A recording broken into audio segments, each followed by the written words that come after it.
Thank you so much for that warm introduction. Welcome, Milind. Great to have you on the panel. And as we get going, good evening, everybody who is joined on this lovely interaction between Milind and me. We'll also be fortunate to have Gaurav Maria join in during the session. So, folks, do not jump ship and stay tuned with us as we definitely talk about what is happening in the world and especially for the India market and more specifically for the MSME and the SME owners. What does it hold for you? What does the future hold for you? Okay. So, with that, I think the topic of the talk is very clear, and I'll sort of just start with Milind. You know, quick opening statement for you from you. I think Mansi touched upon recession, uh, global. So, quick opening statement. Should we be worried about recession in India, Milind?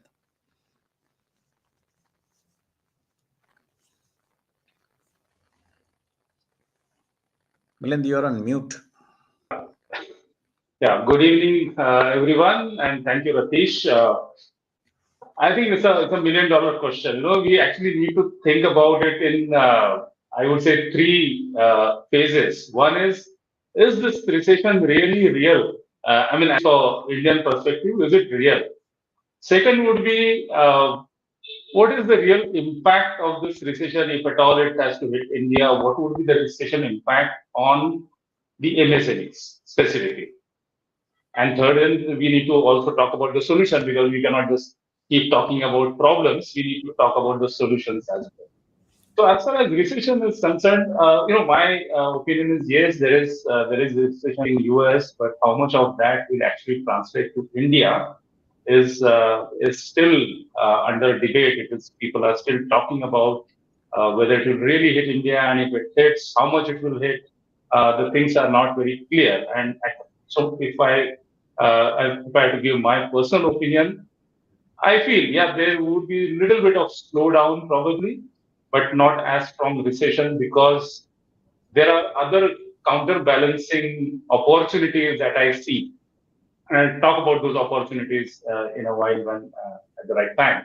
But I see that, the opportunities seem much more than the threat of this recession. That's my opening statement, Satish.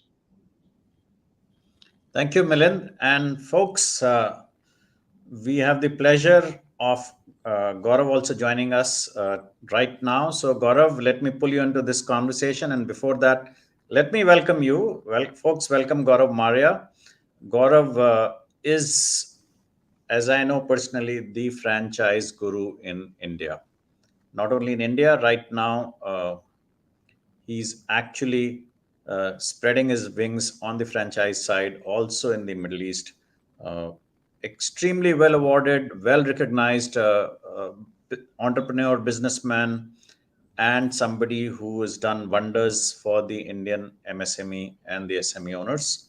So, welcome, Gaurav. And the Thank question you. that we are right now, opening statement from you is: should we be worried about recession in India? Your thoughts. So I have a little radical thought on this. While I've been always very excited on Indian market, and particularly now, I think there can be no better time where even if this is so-called some kind of correction or recession in Western world, especially Europe and US, I think it will turn to be an opportunity. Maybe not in short term, maybe in long term, a much bigger opportunity for India. And my larger opinion on recession is that it's no more should be generalized, and it will not even in US or Europe be generalized. It will be sector centric. It will be somewhere issues of liquidity or correction, or in some cases it would be some other impact. But it never be the similar kind of recession which we saw in 2007-8, where it was all industries impacted and so on and so forth. So I think the world is a little bit disturbed at this moment. I mean, I think we have a lot of external issues going on. I mean, since COVID happened, and bilateral equations changed, and consumption changed, and so on and so forth. So I think India, particularly, if I have to talk about India, is very well placed today politically, stability wise, our internal economics, our consumption story, inflow of FDI. So I think we don't have to really too much worry on that. Rather, we have to be opportunist at this stage that how can we deviate the focus of the world, disturbed world, towards India, and which I think I just returned today morning from Dubai, and I always appreciate UAE because UAE has always done that. So if there was a war in Libya, UAE got money. If there was war in Iraq, people moved to Dubai. If there was Russia going on now, Russian money is coming to Dubai. So I think India is also should be at that stage where we should understand and show the world that we are a much more stable economy and a very good, strong entrepreneurial environment, which is well balanced.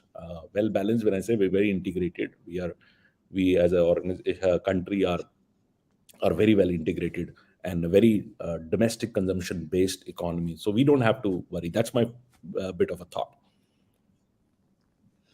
Great. I think I would, from my perspective, yes, very clearly, the external issues that Gaurav mentioned, especially the Ukraine war, when it started, everybody felt that, okay, this is going to be a 3 week affair or a typical 4 week affair, but the war continues to go on and doesn't now, as of now.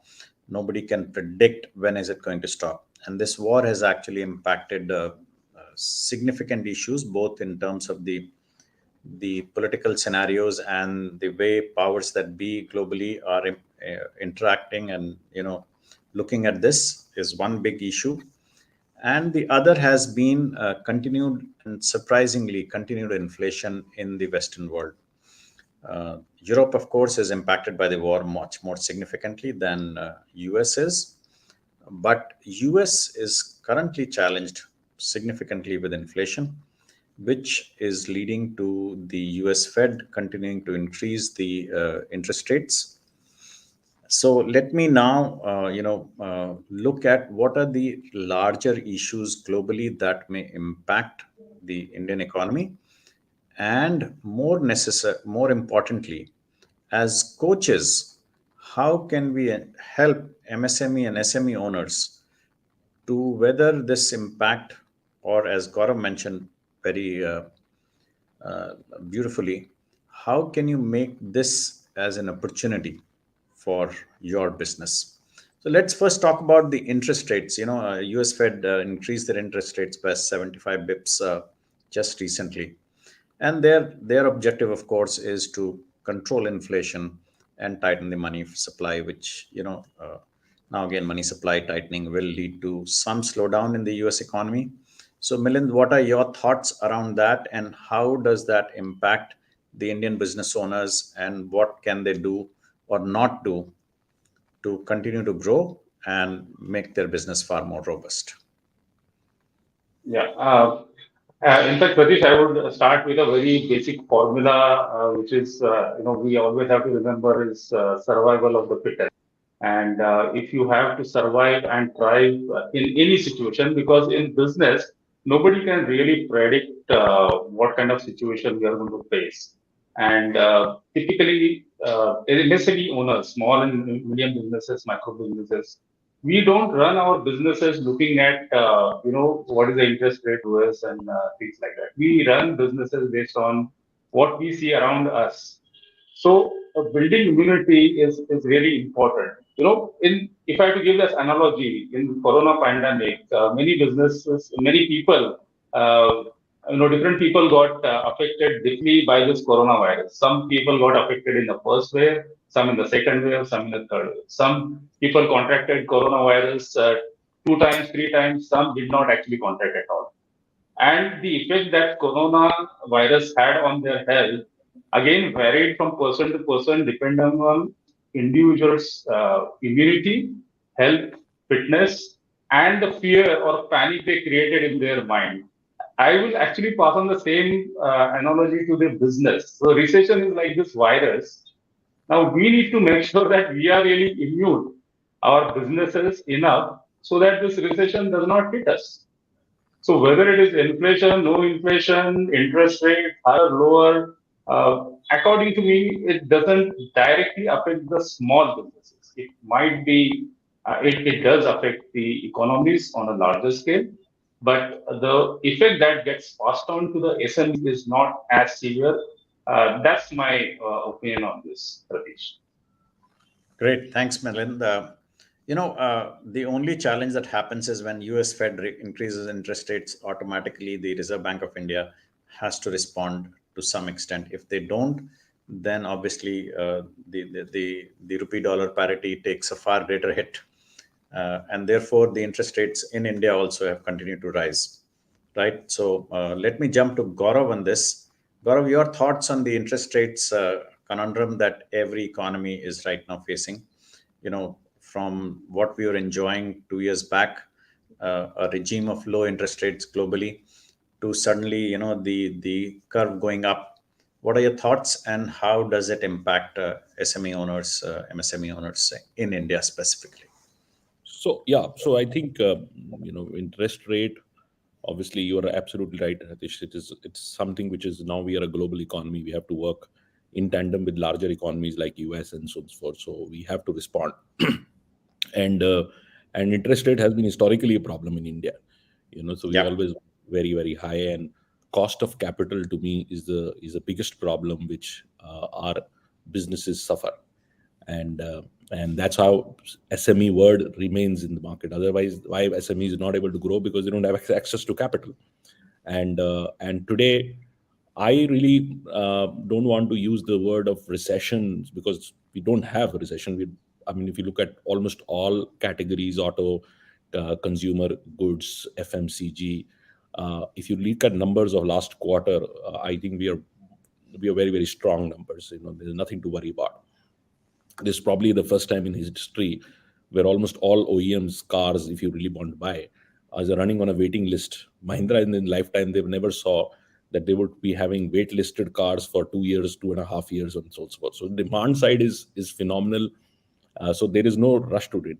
The problem with SME is something very different, and this has to be seriously debated on. Indian SME is not innovating enough.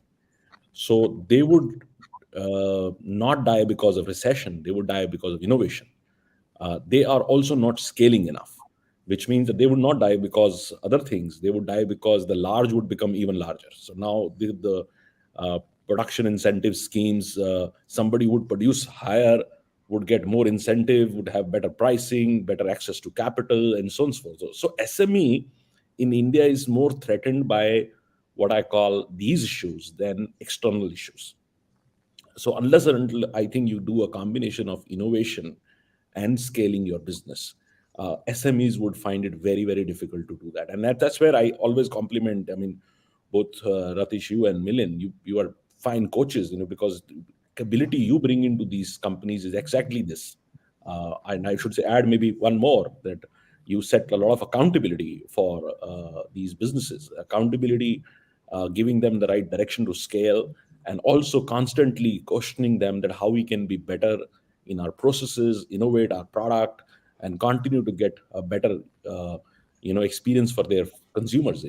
And that's the problem in SME. So with what has happened, if you look at Gujarat state, I'm just sitting in Ahmedabad, 8.7% contribution to GDP. It'll go down to about 13%, which is as equal as Maharashtra. Why? Because almost all large industries are been coming here. So it'll create a phenomenal amount of employment. It'll create large consumption. It'll drive economy. The state would become richer. But the small businesses should also understand, when these large companies come, they eat a pie out of your business. If you don't scale, if you don't ready for the entire thing, you will not be competitive.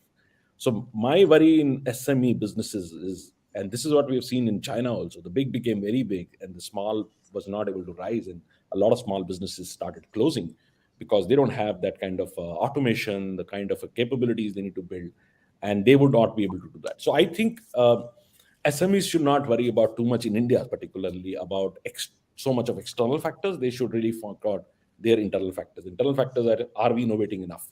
Are we scaling enough? Are we having right kind of team structure, organization capability? Are we able to attract right capital? All these issues are more important to me. So I don't want to even have this is the SME to debate on how just Fed raising interest, because most of the SMEs actually, if you really ask me, don't have access to capital in the first place. So the poor guys are putting their own working capital in the capex and running the business, right? And so because they don't have that access of capital in the first place, they will not get impacted by cost of capital.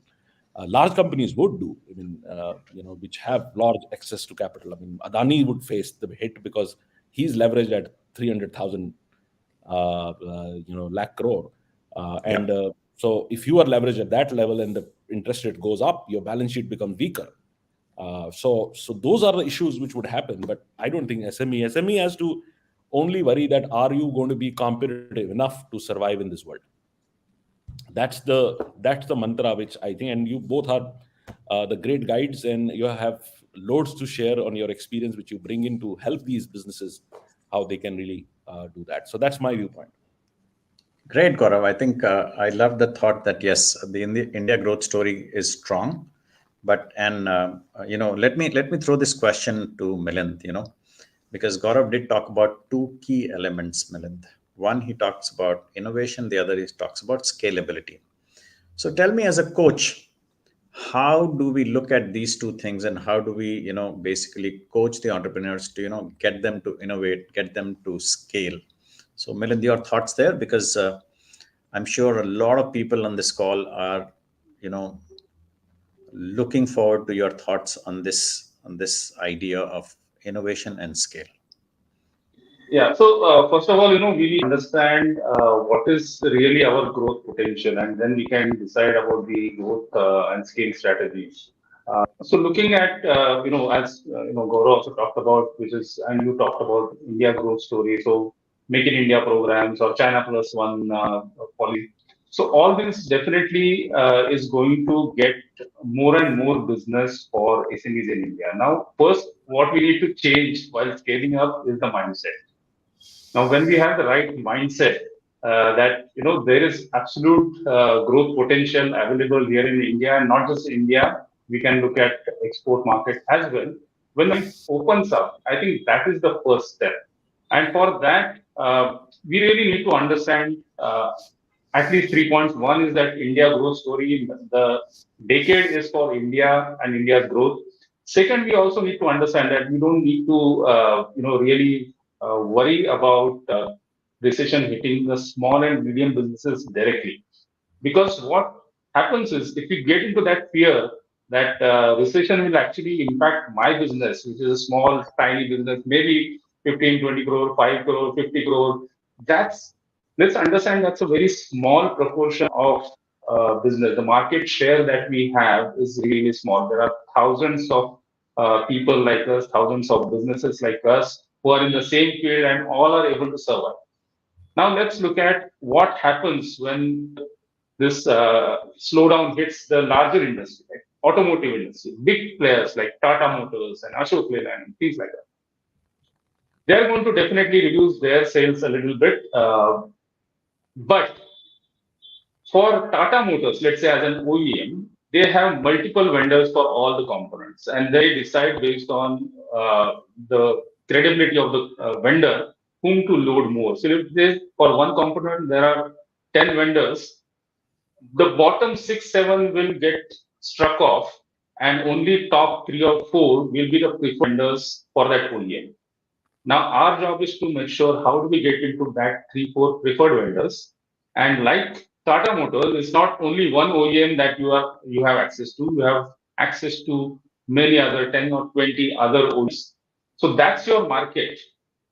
So your market is not limited by anything. Your market is only limited by what is your will and how much you are able to access.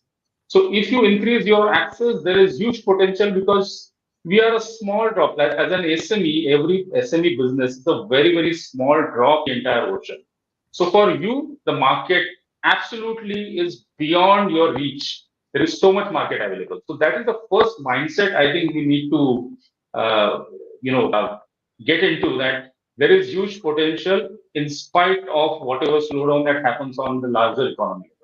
So for us, it is about getting more market share. That means reaching more customers, which means the scaling up strategy will essentially include a consistent marketing and sales. That's absolutely important. A large focus on sales and marketing to reach out to not just stick customers, but also there is a huge potential to go for export orders, export markets.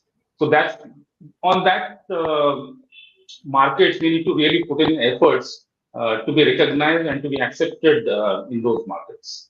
So that's the first of scaling up. And innovation, of course, innovation is required because whenever we hit into some problem, we need to either pivot our business or innovate so that we become the first in the market, or we get that edge where we don't have to really compete on price. We kind of get our entry because of what we bring to the table, and that's possible only because of innovation. Yeah, Ratish. Yeah, great, Milind. I think you sort of addressed both the issues brilliantly. From my perspective, I think absolutely innovation for us, especially for SME and MSME owners, can be how you approach the market. What's your go-to-market strategy? And when I speak to my coaches that I work with, and I ask them and tell them that, okay, what's your go-to-market strategy, and they look at me blankly as to what is this coach talking about, what is this concept that coach is talking about. But because they are used to doing their selling and marketing in the traditional channels, looking at just keeping on the same track, same road, and not really looking at what is possible. So looking at what your products and services are, and what your channels of selling are, and how do you fit your different products to different target audiences and everything. So really, absolutely right. Looking at innovative growth, go-to-market strategy itself could be great innovation for most MSME and SME owners, which could lead to scale. And that's how you could connect things. Okay, let's change tracks. And I love that thought, Milind, also about mindset, because a lot of entrepreneurs sort of have this mindset, this that I can't go beyond this. So that challenging their mindset or the status quo in their mind really is critical for success. Okay, quick question. There's this shroud of gray clouds when you hear that Amazon is going to let go of 10,000 employees, or Google is going to let go of employees, or even Meta, which is Facebook, is going to let go of another 10,000 employees. And what I'm hearing data is about 137,000 tech jobs have been let go of in the US markets alone. So, do you think something like that MSME or SME owners should be worried about? Gaurav, your thoughts there? So my thought is, again, you have to be very sector specific. If the layoffs are happening in IT because of the larger correction they need to do, they obviously, Meta was very largely overhired, and all these companies were overhired, and they're becoming careful on their because HR is the largest spend on their balance sheet, so they are the ones who continue to do the correction. And if becomes a bigger news if they are all done similar time correction. But otherwise, if you really see, Meta would have done these corrections the last 10 years multiple times. But I have always been very excited about anytime this happens, because I know this really grooms up new startups, because all these talented people are also rich people which come out of these jobs, and they all then start looking at newer opportunities, and most of the times they start disruptive startups and so on and so forth. So I don't see really this as a bigger issue, and I have feel, again, I bring back to because our discussion is, I mean, we have to look at our market, which is India, and also look at the larger space of SME startups and so on, so which we at Action Coach address, and also my ecosystem of what I do also address that market. I feel businesses have to look at only small businesses, particularly, should look at these five things, very, very importantly. One, total addressable market. If people come to me very, very niche and subcategory, very small entire thing, not so much which has a larger addressable market, I become worried on that. So SMEs should really think, what is your total addressable market? Second, are you really investor ready? Which is one of the areas of scales. If you really want to scale the business, you have to be strongly investor ready, and there is enough money available in the market. People say funding is short and this and that, but I hear every single day companies which are getting funded, but only, as Milind said, people who are competent, who have great disruption, innovation would always get. But are you investor ready? That's very, very important. Then you need to build capability, organizational capability, your talent, people, technology, your digitalization. All that is also very, very important. Then you need to also widen your customer base. I get worried when people say I'm supplying as SME to, as Milind said, Tata Motors. And if you just have one client, and if this client has some problem, it might be, uh, you know, some other problem. Look at Tata Motors itself. Tata Motors had the worst time, 5 years in balance sheet negative, because no innovation in product. And suddenly, last 2 years, they have done all the innovation possibly to turn around Yeah. their entire portfolio. And look at the company doing now. I mean, they're disrupting every space. They're disrupting the electric space. The cheapest car on the road, which is electric, is Tata's. So they have come the right time. So even if the consumption is going down because the portfolio is great, they would grow entirely. So you need to widen your customer base. And finally, SME should always keep the eye on cash flows. 70% of SMEs which die, they die only because of mismanagement of cash flow. So these five things, if SME keeps in the right, recession or no recession, you would sail and you will do well. Rather, some people make most. My businesses, I've made most in the recession time, because I know when people lose jobs, they do businesses and they do startups. They'd come in the market, and that's where.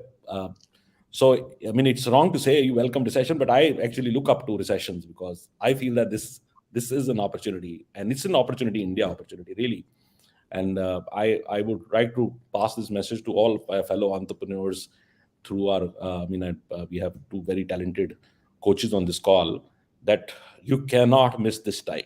This is a time you need to get hold of somebody who can take you along, but there would not be repeated in the history of our times, living times, that we had this time where we can also dream, so much which is happening. So Indian businesses are going to be on big run, and one has to ask yourself, are you ready to take that run? So that's my take. Ratish, you might feel, Ratish, that I'm against the topic of discussion. It looks like I don't want to even mention recession as a discussion, because I don't see it. I tend to agree with you, Gaurav. For me also, India growth story is extremely strong. But I'll pick on one out of the five that you mentioned, which I believe is right now the bane of every SME, MSME owner that we coach. And I'm sure my fellow coach Milind will sort of chime with me on that, which is cash. So Milind, cash, as we say, cash is king. So what are your thoughts? How would you advise your MSME, SME owners right now, given the interest rates going up, how to manage their cash? Your thoughts, Milind, on this one? Absolutely. That's a fantastic question, and a very very important question aspect as well. Because while building the immunity, I think the biggest immunity is required in the finance field. So financial immunity is going to be the biggest immunity for us, not just for survival but for thriving also. So if you build this financial immunity, it is not really difficult for you to sail through the difficult times, but also provide for your growth funds required.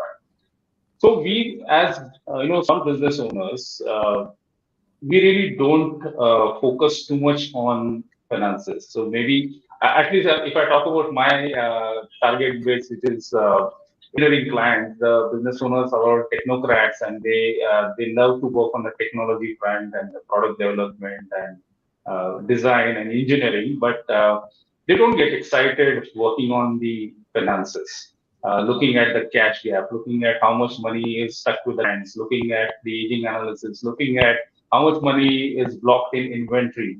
We don't really look at those numbers. And this eye on the numbers is, I think, very, very important, because most businesses that fail, 95% of the time, the failure reason is financial mismanagement. Ratish, we just were part of this session by Dr. Anil Namba, and he said, 95% uh, reasons for business failures are financial mismanagement or financially wrong decisions. All other reasons put together contribute only to 5%. And how important it is for us, at least for the small and medium businesses, to really look at our cash flow, our profit margins, the money that, how is it nicely from one stage to other, whether we are collecting on time, whether we are paying on time, and whether we are keeping our operations lean and profitable. That part is really, really important. And when I work with business owners, I think this is one of the important uh, aspects, because engineering business typically face this cash flow issues because of the long cycles of execution. And this is really important, not just for project business, but for any other business. Eye on the numbers is really, really important. Who else can tell better than you, Rakesh? I mean, you are the finance expert, and would like to hear some thoughts from you as well. Thank you, Milind. I think yes, devil lies in the detail, and lot of entrepreneurs forget the detail. And as you rightly said, keeping an eye on where is your cash cap, what's your revenue cycle, how many days are you taking to collect your sales, and how early or how late are you paying your creditors. Everything matters, and that is where I think as coaches we definitely intervene and work strongly with our entrepreneurs that we help to succeed. Having said that, I have too many questions in my mind, and this conversation is going very in a very interesting way. But on the other side, people who are on this call, who are joined live, have posted so many questions, and in interest of the fact that I like to address the key ones, because there's so many that have come in. So let me address the key ones, and I will let me go to Gaurav first with a question, which is, and I know the reason why I'm asking you, Gaurav, is because somebody's asked thoughts about the startup space. How does that get impacted with the slowdown in the West? And I know, Gaurav, you not only have a very strong ecosystem, you also have an investment portal for the startups and everything else that goes around with. So, love to hear your thoughts on this, Gaurav. The startups So and how question do they get is, impacted? the startup get impacted. Yeah, Okay, so startups are, I mean, if I understand, uh, have two challenges. One, obviously, is the challenge of attracting capital.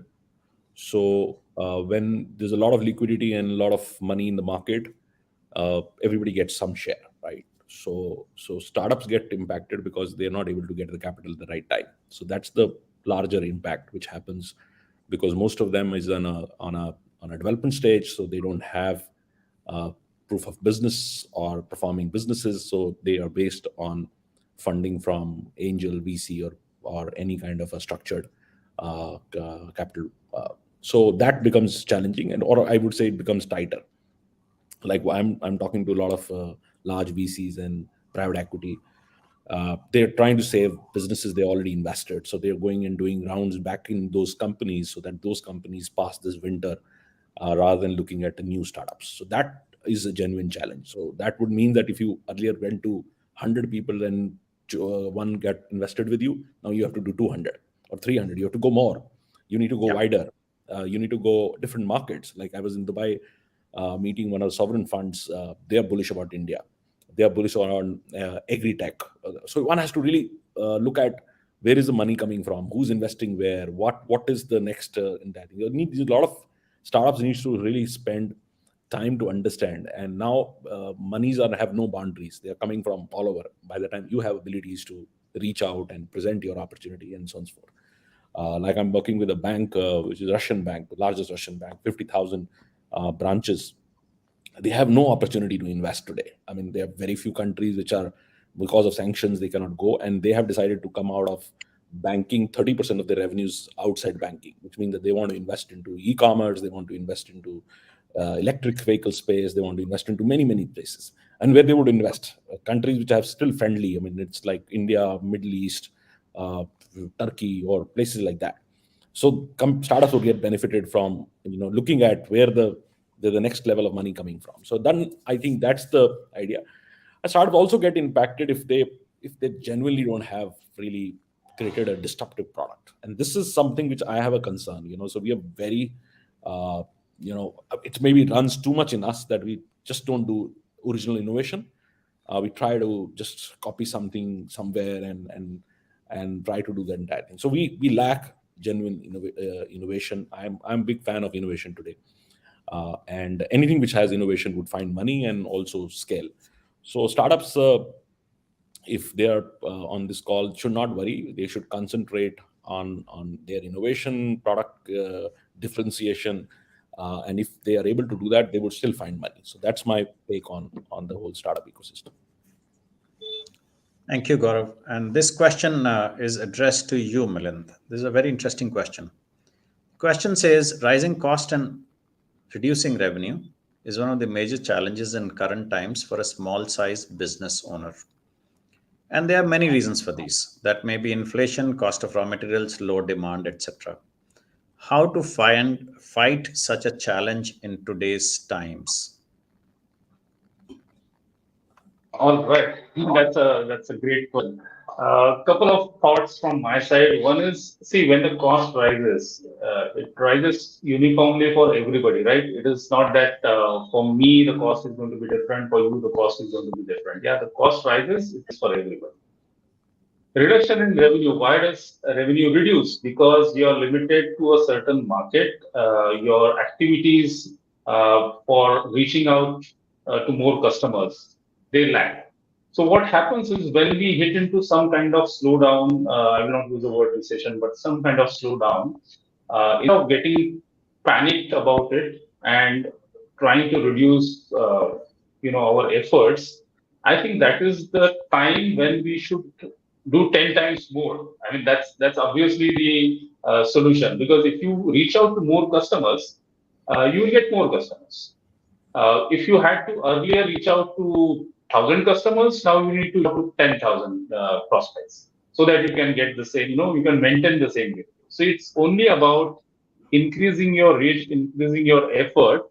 Of course, along with that, you can definitely look at some cost reduction measures, maybe by improving some efficiencies, reducing rework, uh, putting some systems in place. So those kind of things, these are continuous improvement things, and we have to be working on those long-term improvement initiatives on an ongoing basis. It is not only in the time of crisis, but if you have to build better business.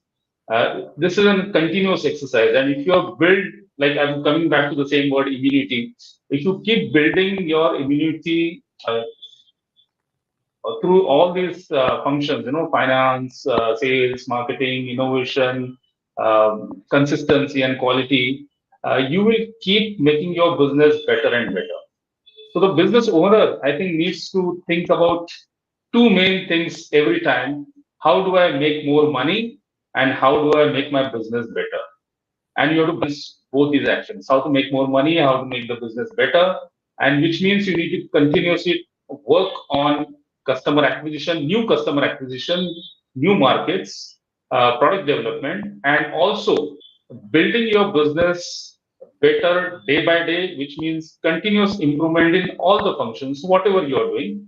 That's when you build that professional organization, which will be like acceptable in the global market. So these cost, revenue, these are common challenges for everybody. Again, I come back to the point of survival of the fittest or growth of the fittest. The one who works, on this diligently will definitely not face these challenges, right? Your views, Ratish? Great thoughts. And I think I'll just connect with what Gaurav also mentioned and what you spoke about. You know, and again, when I coach entrepreneurs, many of them I find focusing on cost, and cost reduction. My approach is, hey, if you put the energies in driving your sales and looking at where you can put the same energy in driving your sales, probably you'll be in a far better spot. I'm not saying that And I don't tell them that it's not that cost is not important. But if you put the right amount of energy in driving your sales, absolutely you will be in a far better spot. And for that, having an ideal go to market plan, and which is where I think Gaurav mentioned about addressable market. What is the addressable market and how much are we addressing? Gaurav talked about addressable market, and that is where I think the key lies in terms of looking at how can you look at your revenues. What's the size of the market you have? What are the products, and do you have the products that fit those markets? Is stuff that you really need to worry about and focus on. Many times, what I find is that because I'm running on the same road, I'm on the same treadmill day in, day out, I forget to think outside the box and look at what lies ahead, what can what can be new avenues that I can drive business out of. Gaurav, your thoughts on this rising cost and reducing revenues? Uh, how can entrepreneurs challenge that?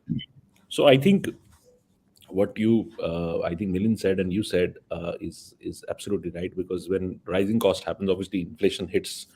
I would say that the only problem the world is facing, real problem in businesses, is inflation. So inflation is a real problem, and because of these wars and the COVID and lesser logistic issues and multiple other issues, it has impacted everything which we consume, and it can further rising of prices can reduce consumption and can have other impacts and so on and so forth. But if we stick to Indian SME, again, I will bring that to India. Indian SMEs are, we have to divide these into two parts. One is what I call the old age businesses. When an old age is doesn't mean that it has to be a 50-year-old business, but essentially which has functionally practicing very, very old primitive structures. And then there are new age. So new age don't get impacted because they're efficient and they are progressive and they are able to do that. There's old age businesses, like for example, steel industry. Last 7, 8, 10 years, there were multiple court cases going on in India where they were saying Chinese steel is coming from outside. They're selling much cheaper than us, and even including the companies which are very large. I don't want to mention them. Few of them may come bankrupt also. So why they were suffering? Because they were not efficient. And Chinese were very efficient. So they were able to produce more, better quality, better pricing. And they were able to get throughputs out of their factories 24 hours, where our businesses were struggling because we don't have power, you don't have this, you don't have that. So because of the inefficiencies around us, the businesses are not able to give that the same throughput. And then we were coming from a protective society structure where government should not allow this to be imported, this should not be done, that all has to be thrown away. We have to be competitive to the world, and we need to bring those efficiencies. So I feel that people who really discuss on the real issues, they really talk about the old school, lesser efficient, businesses. We don't talk about that India is producing more unicorns, and they are also SME at one point in time, but they become more efficient. I give you an example. I worked with a company when they were early stage called Lenskart. Now I went to every single eyewear company in this country, everyone. Now I worked with everybody, and I said, why would you not go? Why would you not see that India में 2 लाख चश्मे की दुकान है, and why can't we build a chain out of it? And everybody was very happy. If I was Delhi guy, I was doing Delhi for entire thing. One company came in, 100-year-old, only in Pune. So 40, 50 stores, and that's about it. And here comes people who have no experience in optical, start a business called Lenskart, build not only India's largest business, probably they are going to be the world's largest optical retail company coming out of India. I was sitting in Singapore with somebody, and I showed him that this is a company which comes from India. I was so proud that we can produce world-class business.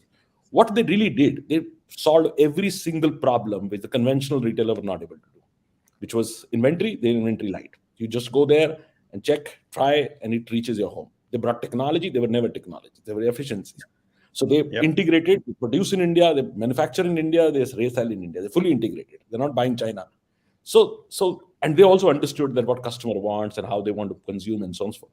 So I think the question really everybody should ask is your business shifting from being an old age, classic, structured business to future ready business? And that's where I feel they should reach out to both you, Ratish, and Milind, because you can really do that. This transformation is more important. This transformation is the harder part. And I can also say with the same spirit that if you don't transform, most likely recession or non-recession, you'll fail. Transformation is very important. Every business has to transform because we are living in a different world. Consumer is consuming differently. His expectations are very different. So if you don't transform, you're never going to be doing this. So that's something which I try to tell every business I meet. I say, if you don't change, you will not be there. Agility is the name of the game. Yeah, yeah. Okay. Another interesting question that has come up, and maybe I'll have Milind address it first, and then go to Gaurav. Rising interest rates and weakening of the Indian rupee vis-a-vis the dollar, and obviously all other dollar-denominated currencies. How do SME and MSME owners react and understand this challenge and take it forward in their stride? Right. So I think interest it rates we have actually discussed. Let's talk about the weakening currency. Yeah. weakening. Okay. Uh, different businesses will have to attack this issue differently depending on the nature of business. One of the things that comes to my mind is, if possible, why can't we look at exporting our products? Because you will always have an advantage if your rupee is weakened, then you will be actually very competitive in exports market. So look at those kind of piece in your business so that we can, we need to actually keep looking out for different opportunities. There is no problem in the world which doesn't have a solution. So we just have to be focused on the solution. Weakening of currency, I think export is definitely one way we can address this issue. Yeah. Great. Gaurav, your thoughts on the weak currency right now that India has, or Yeah, supposedly that's weak? so that's the problem, and one has to not shy away from that. I mean, this has to be corrected at all different levels, and I think needs a much larger policy making. That how do we can correct that? I mean, this is our historic problem. We've lost to dollar more than any other country. So we have to ask that what we need to change as a policy, that we don't make it even more weaker, and unless that is taken, SMEs, I mean, honestly, have to be more ready to accept that, and then modify. As you said, if you can export or do and use some advantage on that, that's fine. But most of the times it'll hit you, so you cannot shy away from that. I think uh, we need to really see, this is a larger policy decision. This is not, I think, we should limit it to discussion on SME. But I agree that I have two worry points. Weakening of dollar and inflation. These two are serious issues to be addressed. Yeah. Great. The next question is for Coach Milind Bivekar, because it's a very coaching question. So, Milind, the question is, and it's a long question. I'll read it out to you. As many industries recover from the effect of pandemic, costs of doing business and maintaining profitability are major concerns. As such, businesses are left to respond, and many have taken to increasing prices of products and services or cutting staff. Is that the right way to combat this challenge?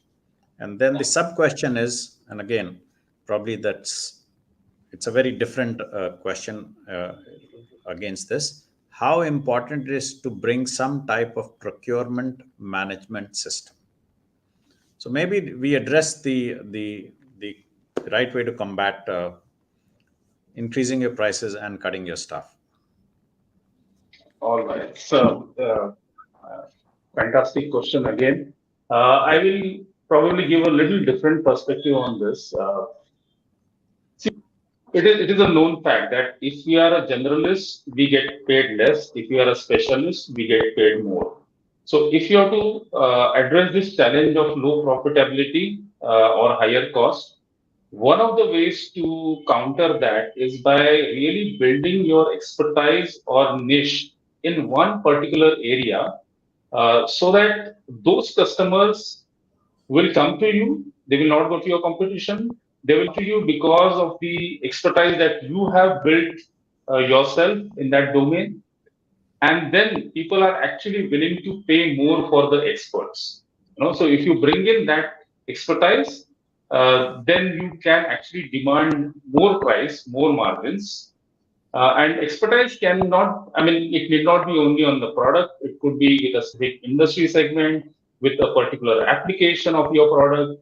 We can, or the way we deliver our product, there could be, uniqueness. There can be a niche developed out of those aspects. So that's one different way I can think of where we can really attack this profitability and cost issue. And second question that you've asked is about procurement management system. That's again, I think you've made it. You made a point. Management system is definitely essential because there are so many costs that we incur which are unnecessary, and these are basically slippages or leakages. And when we have this procurement management system, probably we'll be able to arrest the leakages at least. And every penny saved is actually penny earned. So whatever you save out of this procurement management system by bringing the discipline in budgeting systems and having three vendors, uh, target buying prices, all of these measures will definitely reduce cost and help us improve our profitability. That's a great solution. Great, thanks, Milind. Great answer there. So, from my perspective, when I look at this question, I look at it from two aspects. One is, sure, employee costs are rising, and for us, especially entrepreneurs, it is important to get the maximum efficiency per employee. And I think that could be a key focus for each one of the entrepreneur who's on this call. Focus on maximum efficiency per employee. Look at those numbers. What's your revenue per employee? And how do you ensure that that number continues to go up? Because that's an important metrics for each one of us to measure. And once you have that going up, then you'll be able to find what's an optimum number of employees that you need to keep as your revenue continues to drive itself up. That is one. Now, obviously, input costs went up, and actually, some of the key products really went up about 8-9 months back. Those markets, actually, the key products, especially oil, everything is trailing down right now.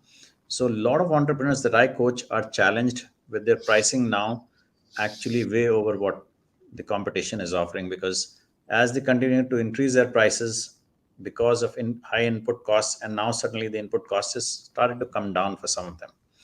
Those of you who are in imports or exports know the challenge that probably 8 months, 9 months down earlier, the freight costs were. Today, freight costs are significantly lower, actually almost back to normal, not really normal, but almost. So look at all those aspects and take a decision. Gaurav, I will reach out to you and see if you have any thoughts on this. How do we continue to increase prices and, of course, cut employees and things like that? What are your thoughts there? No, I think we have to answer a bigger question in terms of just cutting cost has never saved a business because and there's no end to it, right? So you can continue to do that, and SMEs particularly are super efficient anyway. They have very little to cut, so they do almost multitasking. Entrepreneurs would do 5 of the jobs themselves. So where do they cut? I mean, I have never find an answer, especially in MSMEs, to really, apart from, automation, getting more efficiency in their production, and those kind of things are much better. SME is a problem to, especially Indian SME. The question is the old classic SME. The new startup businesses, which are small, are very differently approached, and they have, as I said, I'm a fan of those companies which they continue to see a much larger marketplace and widen their customer base. But the classic businesses have only one issue. They are too small market. They are addressing too small a market. So they're not addressing the larger marketplace. And that problem is really serious problem. And they think that the only thing which can fix their balance sheet is to cut more somewhere. Earlier, they used to cut only taxes, not do this and make money on that. I was actually in a seminar in Surat in the times of recession. And I said, your problem is not the times of recession. The time GST came in, so everybody asking that what happened. He said, just because GST came in, how can your business become inefficient, right? It is inefficient because you have no profit in your business. The only thing you were saving was taxes, and now you have to give that. So you are worried. So I think SMEs have to change the way they look at and do businesses, and that's very, very important. Unless and until they transform, they look at a different way of doing businesses, widen their up, understand what is the total addressable market, how they can do. Those are the real issues. I don't think this is can be an answer. Cutting cost is not an SME problem. Is not an SME choice, I would say, because SMEs have to rather add cost and find more money which can fuel their business and scale. And another thing which I feel is that the classic SMEs have the problem of not reaching out to capital. The only thing they understand is a little bit of debt, which is dangerous. Cost of capital they cannot afford, and that's why SMEs collapse, because they don't able to pay the debts back. And even if they pay, they just all the earnings going in cost of capital. So they need to look at some other ways of raising money, which these startups generation do. So our classic SMEs don't think that, oh, no, nobody would fund us. Why would anybody fund me, right? Why would I get an equity? How would I get a partner? So they have to open up, and it is happening. Yesterday, I was with the largest 30-year-old mithai wala in Dubai, Puranmal, 30 shops. Yep. No less than Haldiram or Bikaji or like that. So I told him, मैंने कहा हलवाई आप हलवाई का काम कब तक करोगे? Look at what you build, what your equity you build as a brand. Haldiram comes from India and sells 2,000 crore worth of products in your market, and you're not able to understand. So SMEs have problem in terms of understanding how to leverage their brand, how to extend that business, and so on and so forth. Those are their issues. So if they change those issues and try to address that and learn from a lot of other people have done that. Haldiram was not the oldest mithai wala in this country. Rather, they were known in 90s. They started in 90s, and today the enterprise value should be worth about $10 billion. If they do a IPO, probably they would kill the market cap of Britannia, which is the 1 lakh crore. So these are stories when you hear, and then people ask yourself why this opportunity was available with everyone, right? This was available with almost every halwai in this country, but some are not able to use and leverage that timing. So this is my bit on that. So I think SMEs understand innovation, transformation, and capital can change their business. And all these three things, you great two gentlemen, coaches, which have great amount of experience, can bring to them. And so over to you, Ratish, for your point. Yeah, I think we are on the hour. Actually, we are way slightly over up. So I'll look for closing comments. And my thought here was, so basically the question instead of asking whether India is in recession or not, my question is the India growth story still strong? Let's hear it from both of you. So let's go to Milind first and then to Gaurav, and we wrap it up this one. I know there's so many questions that people still have, but folks, unfortunately, we had time only for so many. So Milind, over to you. Absolutely. I think the India growth story is strong, and as leaders, as business coaches, this is what is actually our duty to educate business owners on this. What business owners need is, apart from their own brain, which is really good at their domain, they need another brain who has experience and knowledge of managing business. So they work with business coaches to understand that for any growth related goals, they need plan, they need tools, and they need handholding. And these are the three things they should seek from other experts, other mentors, other coaches, so that they can really progress with speed, because time is the essence right now. If we don't buckle up and start running faster, there will be other people who will do that, and they'll be the winners. So speed, I think, is really important. And speed you can achieve by getting a proper guidance, so that you lose out you avoid mistakes and save on the time that you will otherwise lose on correcting those mistakes. So that's the closing statement from my side, Ratish. Thank you. And Gaurav, any last comments? Quick 30-seconder. So I am rather very bullish on the market today. So when I think Satyam and Mansi invited me on this recession topic, I was thought that they've done some mistake. So, yes, that's my viewpoint. I'm bullish. Rather, I feel that, I mean, India is on a very high growth trajectory. Talking recession is actually wasting time. We should be talking about how can we bring hyper growth to businesses. This market is phenomenal. I've been 31 years working. I've never seen this.